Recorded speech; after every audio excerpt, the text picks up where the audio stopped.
আমার ছেলে এখানে ভার্সিটিতে মার্কেটিং ডিপার্টমেন্টে আছে। আলী আরমান ওর নাম। ওর রাবার বুলেট লাগছে পিঠে। তো আমি আমার ছেলেকে নিতে আসছিলাম। তো আমার ছেলে বলছে, আম্মু এখানে সবাই আমার ভাই। আমার আমার জীবনের বিনিময়ে যদি এই এই সমস্যার সমাধান হয়, তাহলে আমি এদের জন্য দরকার হয় শহীদ হয়ে যাব।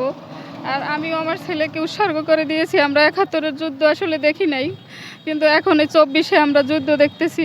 জনগণের স্বার্থে, সাধারণ মানুষের স্বার্থে আমি আমার ছেলেকে উৎসর্গ করে দিলাম। আমার ছেলের নাম আলী আরমান, মার্কেটিং ডিপার্টমেন্টে মাস্টার্স ফাইনাল ইয়ার।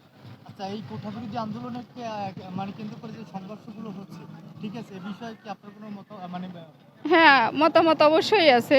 কারণ এটা সরকার চাইলে যে কোনো সময় এটা সমাধা করতে পারে। কারণ ৫২-৫৩ বছর আগে যুদ্ধ গেছে।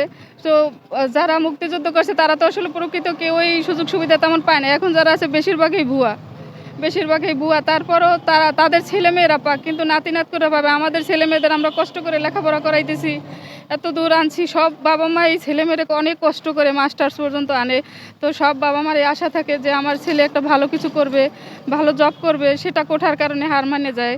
তো সাধারণ সন্তানরা তো লেখাপড়া করে শুধু ঘোরাফেরার জন্য নয়।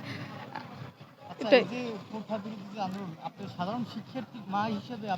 হ্যাঁ, আমার মা হিসাবে বলার, ওদের সবাইকে আল্লাহ হেফাজতে রাখুক এবং সরকার যেন তাড়াতাড়ি ওদের দাবি দাবা মেনে নেয়, তাড়াতাড়ি এটার সমাধা করে দেয়, সন্তানরা যেন আবার পড়ার টেবিলে ফিরতে পারে।